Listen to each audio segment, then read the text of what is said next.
Good evening, everyone, and welcome to another edition of Northshire Live.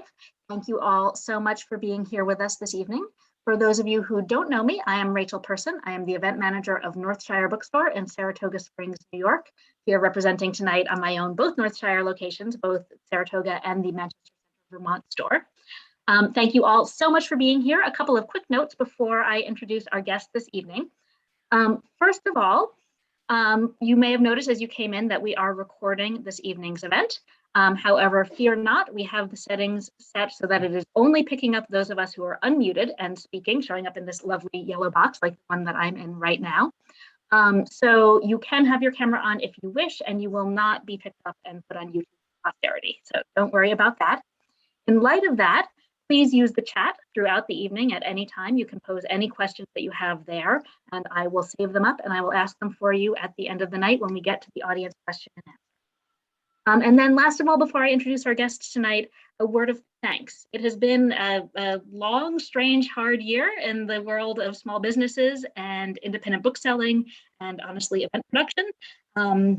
And really all of us at Northshire couldn't have kept the doors open without the incredible loyalty and support of our customers.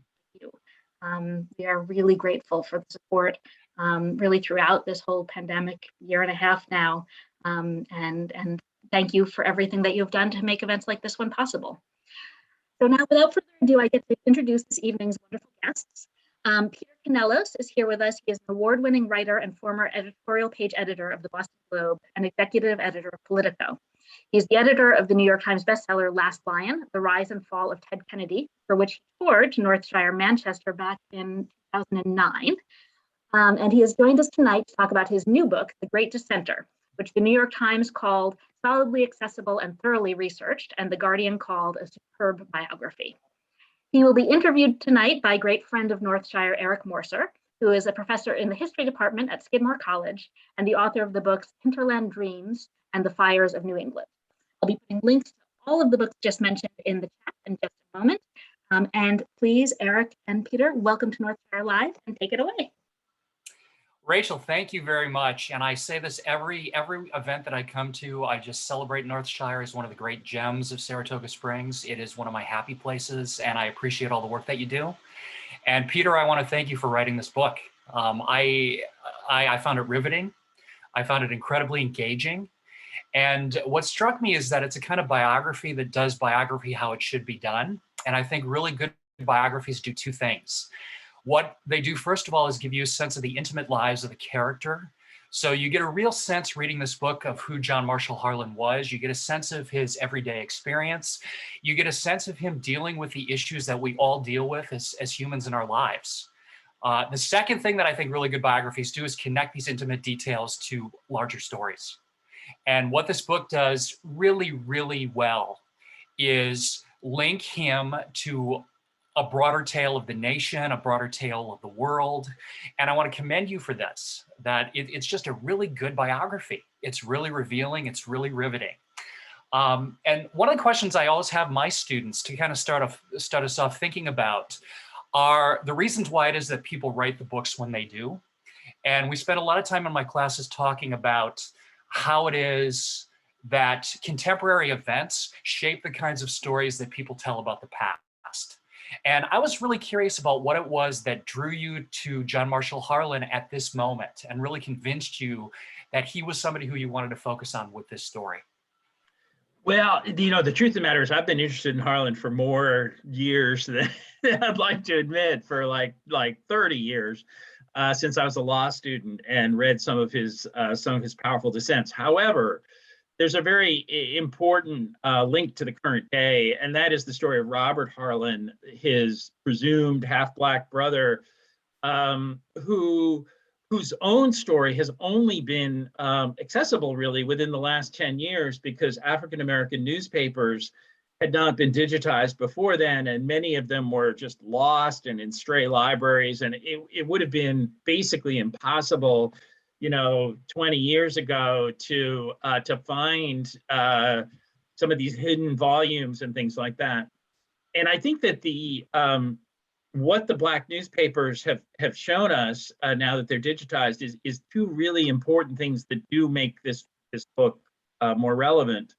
One of them is the full arc of the Robert Harlan story, just how prominent he was in his time, how much of a celebrity he was in the Black community, but also through the years, because his descendants remain somewhat prominent in the Black community. You can see how the sort of stranglehold of segregation on the Black community, which is one of the things that John Marshall Harlan dissented about on the Supreme Court, how that affects a leading Black family over a period of years. And that has only been revealed through the Black newspapers being digitized. The other thing that it showed is the extent to which John Marshall Harlan's dissent in race-oriented cases, especially Plessy v. Ferguson, but also the civil rights cases of 1883 and many other race cases, were discussed in the Black community in their time, but also after their time. So you get a picture of the role that John Marshall Harlan played in sort of inspiring and keeping faith alive in the Black community, but also among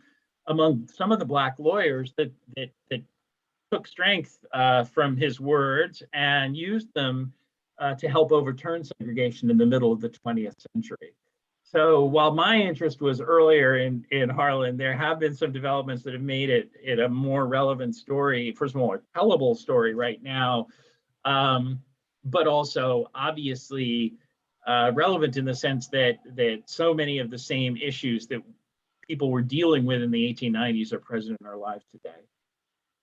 I found Robert is just a fascinating character, and I for the same reasons that you knew about John Marshall, I had taken law school courses, and you read his dissents. I knew nothing really about Robert Harlan. Can you talk a little bit about his background and what made him so distinct, and what his relationship was to John Marshall Harlan? Well, it's a very interesting background that doesn't lack for some degree of mystery, but he was famous enough in his time that there were a number of newspaper profiles that were written about him, both in mainstream newspapers and in Black papers. And the story they told was pretty much this. He was born in Southern Virginia, a plantation county with a lot of slaves, and journeyed when he was 8 years old with his mother 450 miles from Southern Virginia to a place called Harlan Station in Kentucky. And most of the reports said that he was journeying specifically to find his father. Now, he was clearly of mixed race. His mother was probably also of mixed race. Harlan Station was a place that essentially had only members of the Harlan family living there.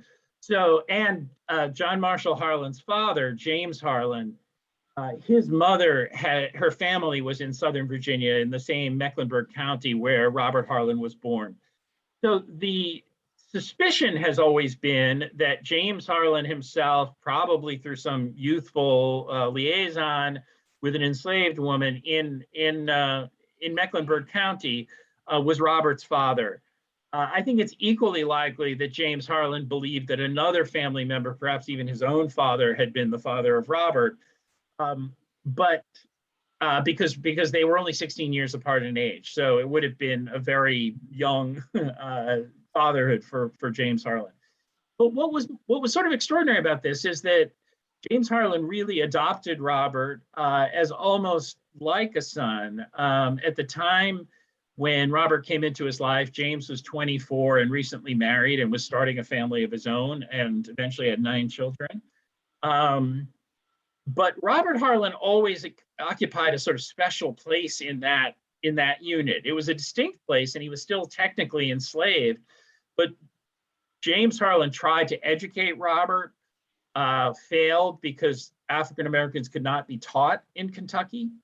But Robert, then from a young age, got to do something that the other children in the family could not do, because James Harlan was a very strict father and believed that his sons should all go into the law and should do this sort of cloistered regimen of study.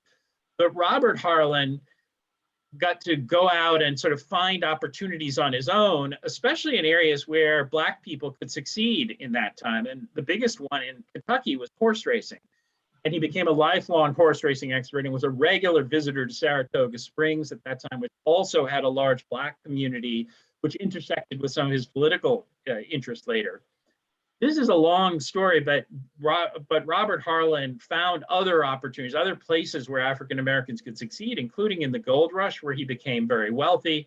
He then moved to Cincinnati, which at the time was the terminus of the Underground Railroad, and invested in Black businesses. He then staged races in Europe between American horses and British horses, and played a very distinct, unique role in horse racing, transatlantic horse racing history. And then returned to Cincinnati and became the leading Black politician in Ohio. You were asking Eric about his relationship with John. You would imagine in that situation that, given their age difference, which was 16 years as well as the 16 years of his father, so he was, sort of between John's father's age and John's age, and given the fact that Robert had this position of being enslaved within the family, but also being a family member, there may have been some tensions there. There really weren't. He remained close to the children in the Harlan family and close to John politically, in the sense that they worked together, among other things, at the 1876 Republican Presidential Convention, which was there in Cincinnati. They basically shared a political ideology, and Robert advocated for John at a time when it was a crucial question about whether John would go on the Supreme Court or would be confirmable as a Supreme Court justice.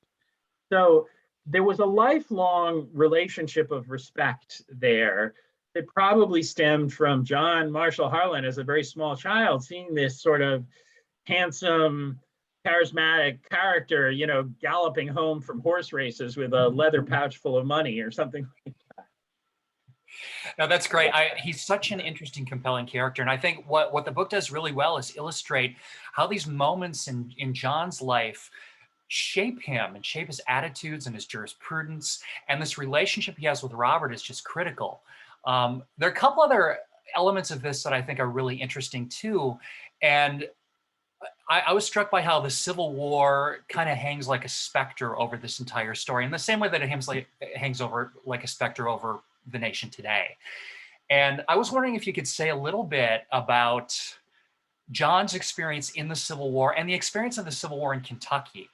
Because documentaries don't always talk about Kentucky when they talk about the Civil War. You get Gettysburg, you get Shiloh, you get Appomattox. You don't get Kentucky. But it strikes me that understanding a lot of the choices that John makes is about understanding his experience growing up in this place during this incredible moment of turmoil. It is, and it's very important to sort of understanding him and to properly interpreting some of his political views, particularly when he was in Kentucky. He was born in 1833, and virtually his entire young life was spent living in fear of civil war, because Henry Clay, who was the leading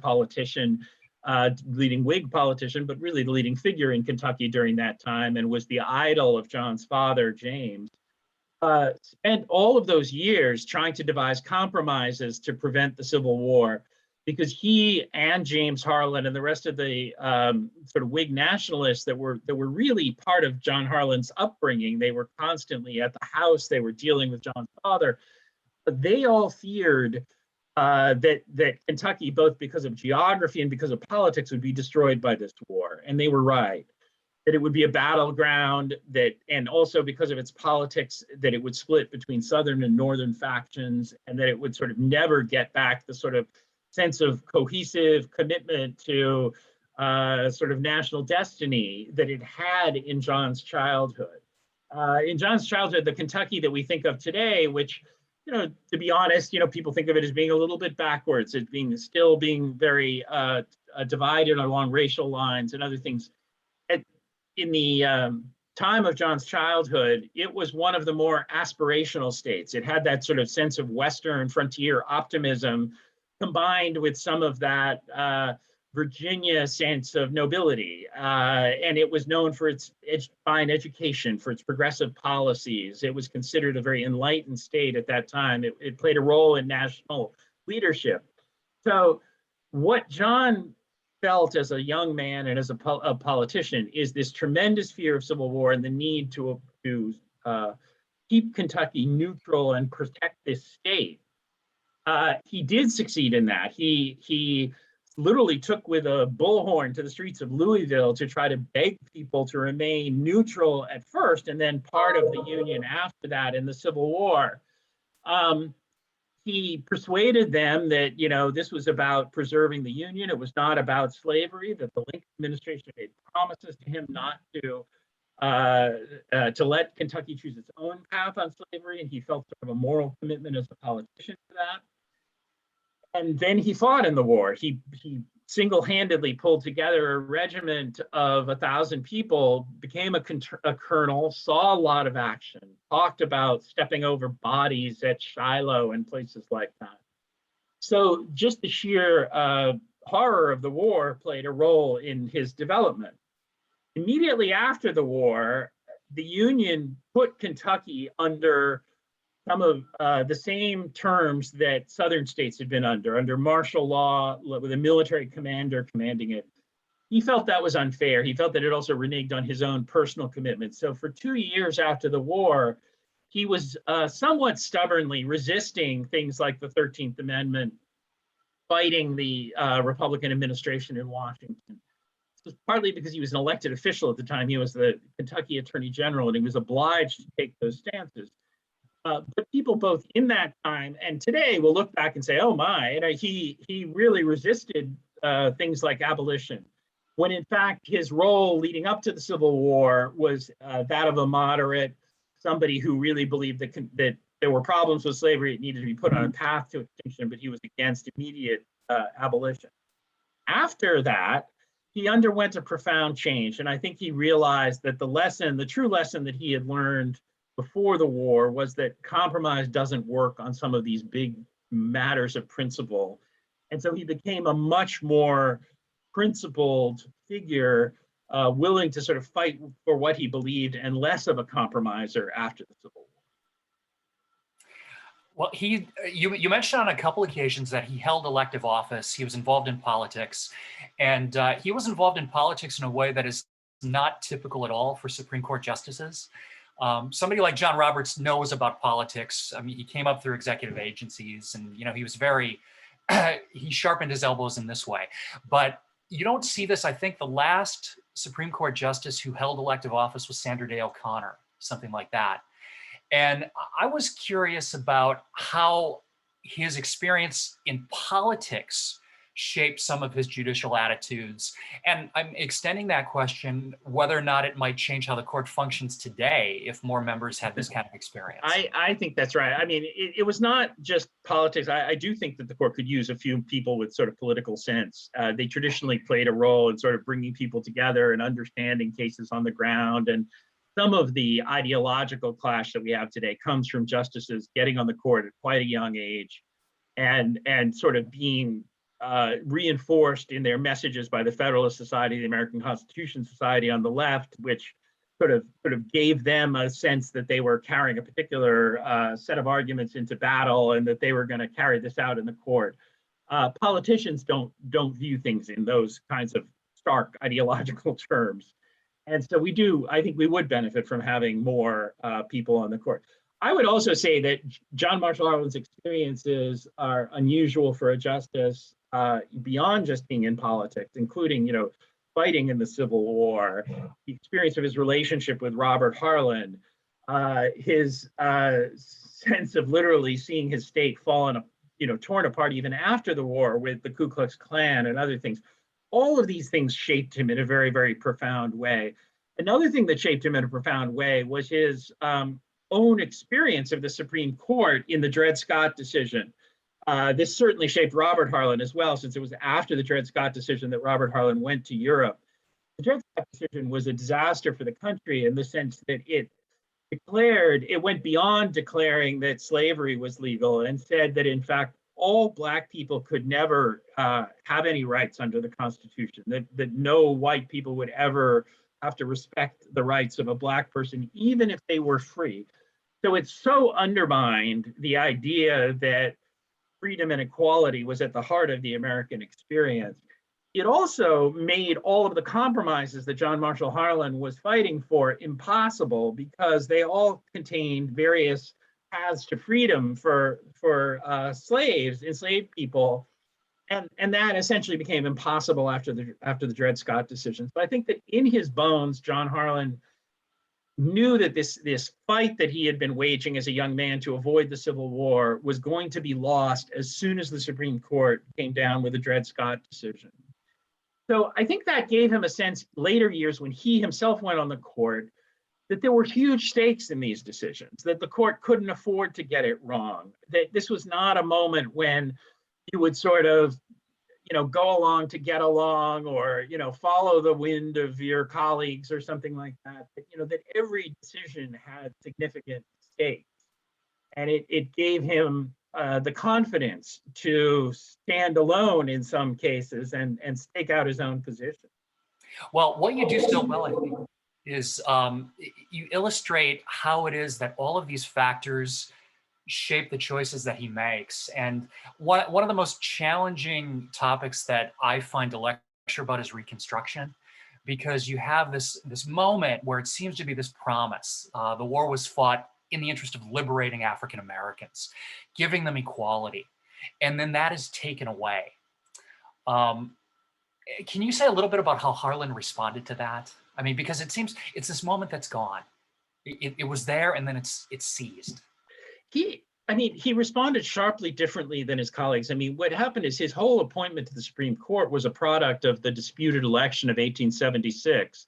And that was the moment when things began to change for African Americans, because between the end of the war in 1865 and in 1876, those 11 years, there was a protection of African American rights because politics was dominated by radical Republicans from the North who remembered the terrible injuries of the Civil War, felt that the South, the verdict of the war was that slavery had ended and there was a new birth of freedom, as Abraham Lincoln put it, in the country, and that their job was to enforce that verdict of the Civil War, even though Southerners were going to be resistant. That started to dissipate. By 1876, a lot of Northerners believed that, first of all, there was an economic boom in the North, a lot of it related to Southern products or Southern raw materials. And there was a fear in the North of reigniting sectional conflict and the desire to kind of put the Civil War behind the country. Some of that was reflected in the compromise that allowed Hayes to become president in the disputed election. Hayes promised, among other things, to put a Southerner on the Supreme Court because there were no Southerners on the court. John Harlan was the only person who was nominally a Southerner and was sort of minimally acceptable to Northern liberals and progressives in the Republican Party, who still dominated the Senate.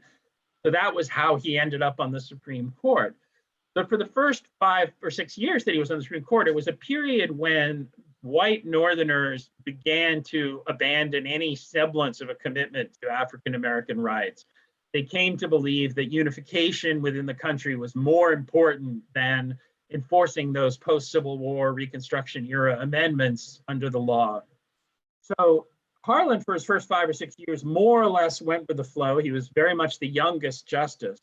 But in 1883, the most high-profile case of his entire tenure on the court came out, the civil rights cases of 1883. Congress had passed in 1875 a civil rights bill that was remarkably contemporary in its scope. It said that businesses and transportation networks and other sort of engines of commerce had to accommodate Black people alongside white people and enforce their equal rights. Sure enough, on the ground, in theaters, in railroad cars, in restaurants, in inns, there were various clerks and hotel managers that refused to do that. So a number of cases piled up and eventually made it to the Supreme Court. This was a real national reckoning. Other famous cases in that period, including Plessy v. Ferguson, got no attention in the national press. The civil rights case of 1883 was a huge requiem. And the Supreme Court, in all these other Northern justices, coalesced around the idea that they were going to redefine the Civil War, post-Civil War amendments to say that they only restrained state action. They did not restrain the actions of individuals to commit discrimination. Therefore, Congress had no business trying to ban individual people from discriminating. Individual people could discriminate and states could deal with it, but the U.S. government could not. Harlan, who had been popular among his colleagues, somewhat of a go-along, get-along justice, something clicked and changed in him at that moment. It may well have been the ghost of Dred Scott. There's a story that his wife told in later years that she actually took an inkwell that he had saved from the court that had been used to write the terrible Dred Scott position and gave it to him. And it may have inspired him to write an opinion that was sort of a refutation of the Dred Scott opinion. I think another factor was the death of his daughter. He had a daughter who was 26 years old who died of typhoid fever just after delivering a baby, and she was very much the heart and soul of his family. He wrote a letter to his sons saying, every day of his life would be spent to preserving the memory of his daughter and her fine character. And one of the things that she had done was volunteer to teach the children of freed slaves, and she was a believer in Black education. So I think all of these things, all of his life experiences are kind of ringing in his head at this moment. And he broke with the court in a very powerful way. He didn't just articulate all of the reasons why the 13th, 14th, and 15th Amendments should be interpreted differently than the court majority was. He also took on a tone of, in places regret, in places anger, and, taking on the idea that in the majority opinion that Black people had been a special favorite of the law after the Supreme Court. It was a powerful opinion in the civil rights cases of 1883. Frederick Douglass wrote to Harlan and said it should be read by every person in the country. It was the greatest opinion in the history of the Supreme Court. I think that was the biggest moment of his career in many ways. After that, though, he had the strength of conviction to take the court on when he felt it was wrong in a very powerful way. He did so in many other race cases leading up to a very famous dissent in Plessy v. Ferguson. He also did it in economic cases. The other big story of the Gilded Age was income inequality. And one of the surprises in researching this book was the extent to which the political system was prepared to deal with income inequality as early as the 1890s and passed an antitrust law, passed an income tax. Before that, only tariffs had funded the government.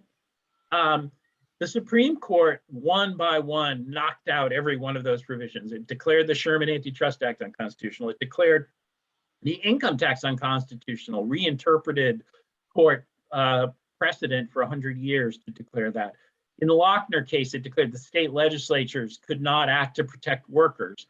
So Harlan forcefully dissented in all of these cases. And between those cases and the race cases, he was sort of sole figure that was standing against these two powerful and now we can perceive very negative trends in American life towards segregation and depriving the government of the power to deal with income inequality. Well, it's interesting too. I've long dreamed about teaching a class called Failure in American History.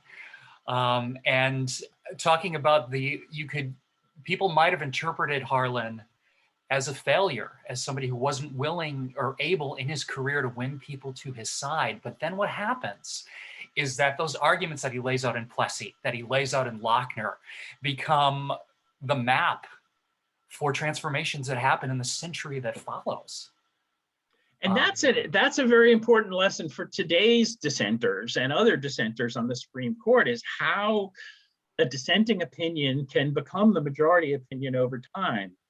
And so many people view dissent as sort of a principled objection of, and I protest, I reject, I walked out of the room. And I've been surprised that some questioners, very good questioners, have asked about, well, Harlan was a dissenter. Couldn't he have done more to try to stay within the court majority and just kind of mitigate the wrongs? And that's an honorable question, but it was not what he did, partly because his disagreements were so fundamental, and these were such important cases and such big cases. But what he did demonstrate is that this was not just a kind of exercise in box checking, no, I'm not in favor of this. This was a sort of letter that was sent to future generations about how to change the law, how to lead the country out of some of the terrible quagmires that the Supreme Court had led it into. And there's no one method for overturning these precedents. And that's one of the things that was interesting to me in this book. In the case of Plessy v. Ferguson, he really did inspire Thurgood Marshall, Constance Baker Motley, many other civil rights lawyers of the 20th century. And they literally used his words in their briefs, including in Brown v. Board of Education. But even more importantly, I think they would not have had the courage to take on segregation, to believe that white judges could ever see things through their own perspective if Harlan hadn't done so. There hadn't been at least one example of somebody who had done that. And that's a very honorable, great moment in sort of American legal history. But I think in some of the other cases, there were other methods in which Harlan's dissents helped to inspire change.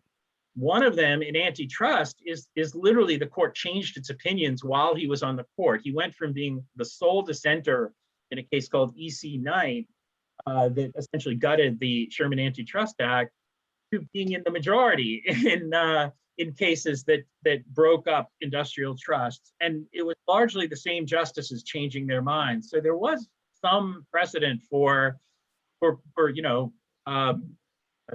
clearer heads sort of seeing the same problem in a different light. Also in the income tax case, that case was overturned through a constitutional amendment, but it was Harlan's dissent and that of some other justices as well that inspired the congressmen led by Cordell Hull, a future Secretary of State, to make that case and to get that amendment passed. So there are many different paths to overturning bad Supreme Court decisions, but Harlan showed that dissent plays a strong role in it. And if he had not dissented in those cases, we could be looking at a very different picture today. This whole question of dissent raises a really interesting issue that you engage with, and it's about historical memory, how we remember people and why memories of those people change over time. And in the book, you talk about the first law review that came out after his death in 1912, I forget, where they said, well, he'll probably not be remembered. And then a century later, we're celebrating him as one of a handful of the greatest justices. Why does that change so much? Well, it changes obviously because of the current conditions in our own lives. And watching how Harlan was perceived in the first 40 or 50 years after his death, literally there were books written. I can point to one, a biography of Melville Fuller, that was essentially presented as a history of the Fuller court. Fuller was the Chief Justice for much of Harlan's tenure. And it does not mention Plessy v. Ferguson. It does not mention any of the race cases. It was like, so segregation was such a strong barrier in American life that mainstream white America took it as a given and didn't even regard those decisions as controversial in any way or noteworthy in any way. So he was largely neglected and ignored for his first 40 years, regarded as this sort of eccentric, dissenting, strange figure, but not really accorded much serious attention. After Brown v. Board of Education, the New York Times ran an editorial called Justice Harlan Concurring that talked about Harlan's role in standing up for the rights of African Americans and the precedent that he himself laid down in dissent back in Plessy v. Ferguson, and how he was vindicated by history. And suddenly there was a Harlan revival in the 1950s and 60s. I think in retrospect, part of that was because Harlan's form of heroism, so to speak, was willing to, he was willing to go out on a limb and stand up for Black rights and for Black equality and talk about the equal potential of African Americans when most of white society rejected that idea. So in the 1950s and 60s, while there were individual white people who were forced to decide, are they going to allow Black people to move into the neighborhood when there are restrictive covenants? Are they going to be willing to stand up when they see a violation of civil rights, of which there were many going on during that time? In that era, Harlan was a great hero to liberals. Then when you get into the 70s and 80s and 90s, when affirmative action becomes the battleground, conservatives started adopting Harlan's views of a colorblind constitution to sort of suggest that, would Harlan have really supported affirmative action? Would he not? That's a kind of unanswerable question. I think it's a little unfair to sort of tether him to the affirmative action debate, but it shows how the perceptions of somebody change throughout time. I've now found through this book that Harlan's admirers on the right are very consistent in their feelings towards him. On the left, people feel obliged to say, well, he was a man of his time. You know, the fact that he was not an abolitionist when he was in his 20s is considered a very serious demerit. You know, it's like liberals today cannot bring themselves to praise Harlan without noting, but, you know, we're not praising his earlier life. It's a more complicated question than that, because I think that his role in keeping Kentucky first neutral and then in the Union may have done more to bring about abolition than if he had taken a principled stance on abolition and absented himself from Kentucky politics. So one of those more complicated political questions, but it goes to show how our perception of, you know, who did right and who did wrong changes so dramatically in terms of the times that we're living in. You know? Absolutely. Yeah, I think that's really well stated. I wanted to return back to Robert quickly too, because as I was reading the book, and this gets to the question of memory and contemporary relevance, I was struck, some of the most moving and really genuinely sad tales are what happened to his children and grandchildren as they had to deal with the reality of segregation. And I have to admit that when I was reading this, I was kind of reminded of what Ta-Nehisi Coates said to his son in Between the World and Me about the challenges of trying to grow up in this kind of world. And I was just curious if you had thoughts about racism today. I'm not to shift entirely away from the historical focus, but if the same kinds of issues that Robert and his children and grandchildren were dealing with continue to linger on today. I think they do, and we have fifth generation Robert Harlan still living in Washington who would agree with you, Eric. I think on that. We certainly do. I mean, the whole fight over the legacy of the Civil War and the true meaning of equality, and equality versus equity and other things is very present in our lives today, and coping with the legacy of discrimination. And certainly Robert Harlan's family is a very, very powerful lens through which to view how, essentially the different forms of white racism through different eras serve to hold Black people back. There's nothing today that's like the segregation era, but the poignancy in the Robert Harlan story is that the first Robert Harlan, who was born enslaved and who actually much of his life was spent while slavery was still an institution in the United States, this is a man who rose to wealth in the gold rush, who lived in a mansion, who became a leading politician, who traveled the world, who was erudite. He traveled throughout Europe, met the great figures of Europe. He would talk about, going to Cuba and playing cards with General Santa Anna of the great Mexican leader who was in exile at the time, and things. He was the ultimate man of the world who had this astonishing adventurous life. His big goal was to get his son to become a sort of emblem of the new kind of new age Black man that he felt would in one generation achieve equality with whites through education.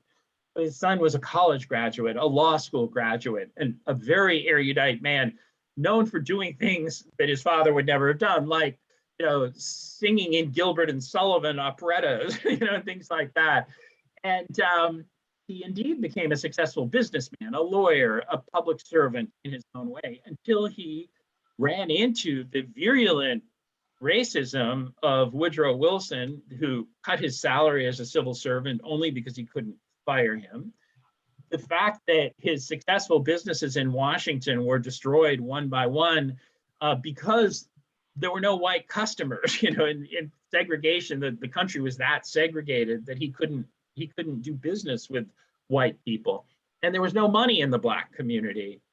Then Robert Harlan's grandson, Robert Dorsey Harlan, who was also an educated elite, and again, these Black newspapers talked about him as the most eligible bachelor in Washington and things like that.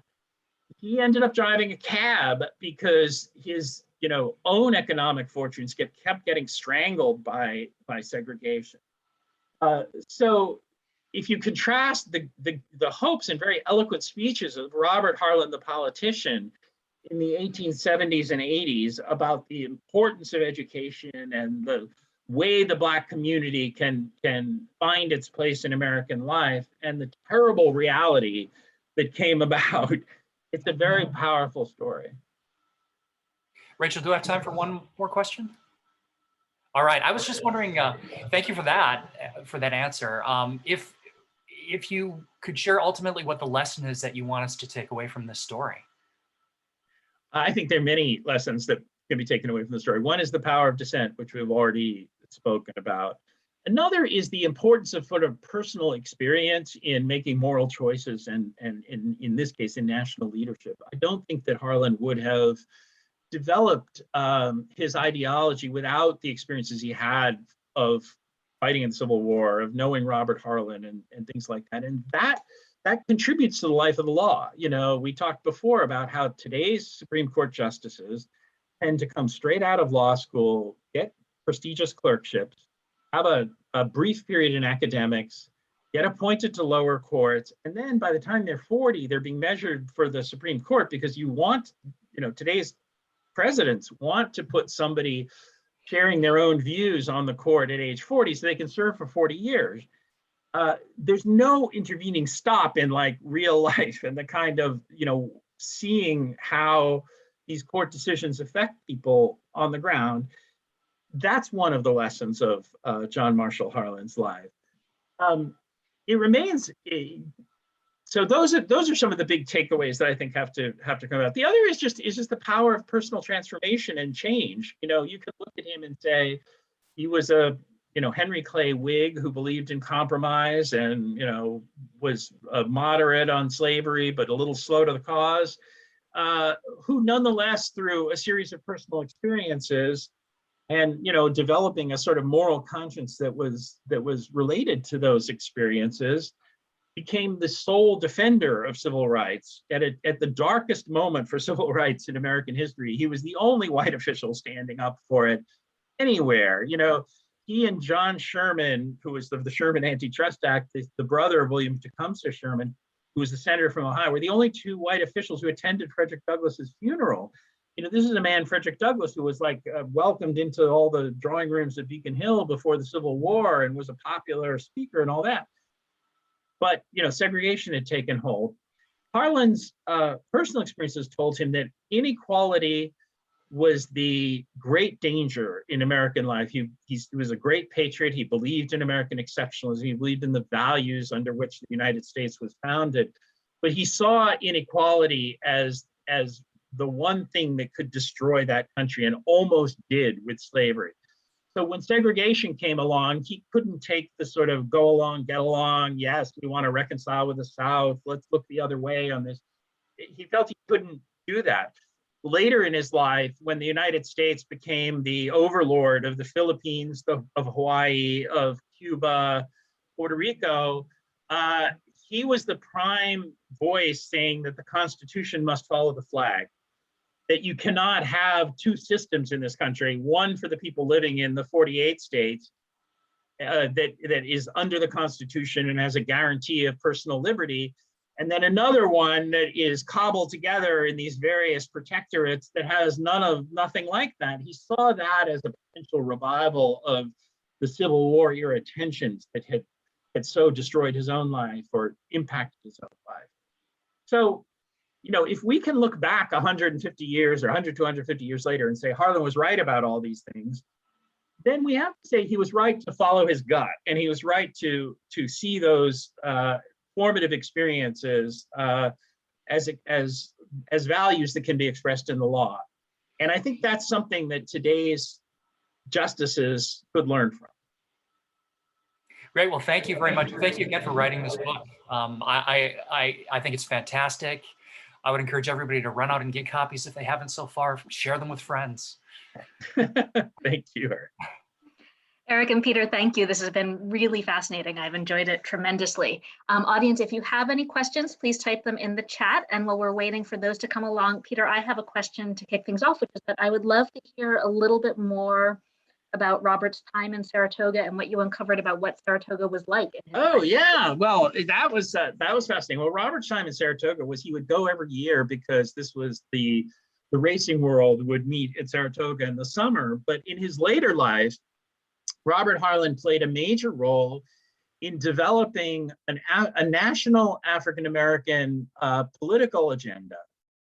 There were a series of conventions around the country where Black leaders from all the states would come together and decide what their political path should be, which issues they should be pressuring government on, essentially who they should support and how they should be explaining political issues to their constituents.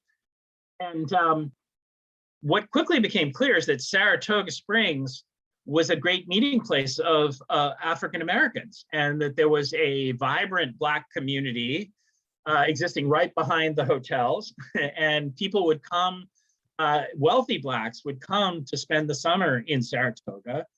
Robert would come mainly for the races, but he would also stay at a rooming house that was famous for having prominent Black leaders staying there. And a lot of their work in sort of defining their political agenda and coming together would be done in Saratoga Springs, sort of under a kind of vacation and racing season kind of setting. And there are some wonderful historians. I'm trying to remember the name of the book. It says something like "God, Please Don't Take Me in August" or something. But there's a book about the Black community, you must know, in Saratoga, that captures some of the vibrancy of African-American life in Saratoga at that time. And of course, Robert Harlan himself was truly a man of the racetrack, a man of the turf. And so he had friends in the White community, obviously, that would be part of the racing scene at Saratoga. And so he was a regular, and he was an important figure also in the Black political world. And they would have political marches through Saratoga Springs, like candlelight marches for things like civil rights, and stuff, straight through Saratoga Springs. It was obviously a place where, so many New York elites would come that between the wealthy and famous Black people and the white elites that were there in Saratoga, it was this unusual opportunity over the summer to sort of influence people's views and to get issues out there while everybody was kind of in a relaxed vacation setting. That's fascinating. Thank you. It's a really wonderful piece of local history that I think doesn't get talked about very often here. So thank you Yes. for illuminating that. I would also love to hear if you know how more recent, more contemporary Supreme Court justices think about Harlan's dissents and his legacy. They admire him.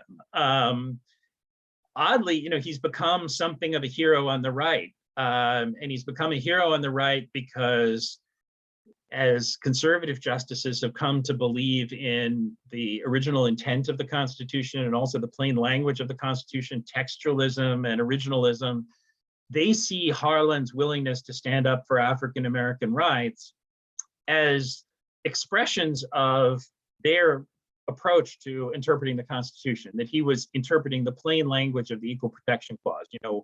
What more do you need than the Supreme Court says we guarantee equal protection of the law to knock out something like Plessy v. Ferguson? But also it was very clearly the intention of these post-Civil War amendments to preserve the equality and protect the equality and the status of freed, formerly enslaved people. So conservatives see Harlan as representing their approach to the Constitution. Liberals tend to see Harlan for the sort of humanity of his opinions. There were two things that are sort of common threads in a lot of his opinions that you don't see in many opinions of other justices. And that is reference to how these cases would affect people on the ground. That was a very common point of reference for Harlan that many other justices did not share, like a Holmes opinion. You're never going to see that. The other is how it would affect national destiny. He was always sort of looking ahead. And, so he would say things like in his decision about the income tax that, the majority opinion will have the most mischievous character possible because in wartime, when there's an international war, then tariff revenue would dry up. So at a time when the nation needs to defend itself, there would be no money for the federal government without the power to enforce an income tax. these are very practical kinds of concerns, but the kinds of things that liberals and liberal justices think should be included in the Supreme Court's considerations more often, that it shouldn't be a debating society, that it shouldn't be all, about sort of imposing some rules. It needed to take deeper consideration of how these cases affect American life. And Harlan did both. So he could be a great a unifying figure. He was praised extensively by Ruth Bader Ginsburg, who cited him as a role model for her own sense of how she wanted her legacy to unfold through dissent. But he's also a role model held as a role model for Neil Gorsuch and for Chief Justice Roberts, who has hung Harlan's portrait in the judicial conference room where the justices meet to decide cases. That's so interesting. It is a small thing that both wings of the court can agree on, I guess. It's totally true. There's one other anecdote. There's a fellow in Texas, Josh Blackman, a law professor at a law school in Texas, who wanted to create a think tank that was neutral, but they wanted to name it after a great legal figure. And very soon they found out that almost no legal figure was universally respected. It's like everyone was honored by one side or the other. The only two that they found common ground on were Harlan and Robert Jackson, who was better known as the prosecutor at Nuremberg. So he calls it the Harlan Institute, but it was because he was the only person both sides could agree on. That's amazing. Beth asks us in the chat, how did Harlan view his own legacy? Interestingly, he was a believer in posthumous vindication, and he spoke at one point. He gave lectures at a law school, Columbian Law School, that's now part of George Washington, been renamed essentially as George Washington. And at the time, he was telling his students about how difficult it is to be a prominent American figure without an independent income. He relied on his Supreme Court income, but there were all these social obligations imposed on him that put him perpetually in debt. So he was commenting on how some senators face the same problem, and why would anyone do that? And he said that it's that urge in every person to live after they die. So I think he had a sense that future generations would view his opinions differently, and that he was writing with an eye towards posterity. And I think that when he died, he actually had a very happy, successful life. A lot of it was because of his family. He had a very, very happy marriage. He had children who remained close to him. He felt loyal to the extended Harlan family, which was a unique bunch, to say the least. They were, a mixture of ups and downs in that crew, but he really believed in the family name. He felt, I think, ennobled by the Supreme Court. He had been born and named after the greatest Supreme Court justice and grew up in a house with a father who had the leading private law library in the state. So, he felt very satisfied with his life, but I think he was not satisfied with the state of the law when he died, but was perhaps looking ahead to some of the changes that we ourselves now know occurred. Thank you. That's great. We are just about out of time, but I do have one last question that I got anonymously in direct messages, asking if there was anything in your research that you came across that surprised you. Well, among the things that surprised me were, as I said before, the extent to which the political system was more or less responsive to the needs of the country, and that in the 1890s they had passed laws to try to deal with income inequality, that it was really there, and just the extent to which the Supreme Court had stepped in to close off those laws, that became more sort of vivid to me in the Supreme Court research. And that larger picture of just the centrality of the Supreme Court in history, because it played a larger role than any president during that period in really setting the trend, putting the guilt in the Gilded Age and putting the horror in segregation. I mean, you can blame the Supreme Court more than any president or any demagogue in Congress or anything like that. The Supreme Court was really held responsible during that time. So I would say that was the biggest surprise to me. Another part of the Supreme Court too is I had expected that some of these decisions would be great sort of rock'em sock'em, legal battles between great minds.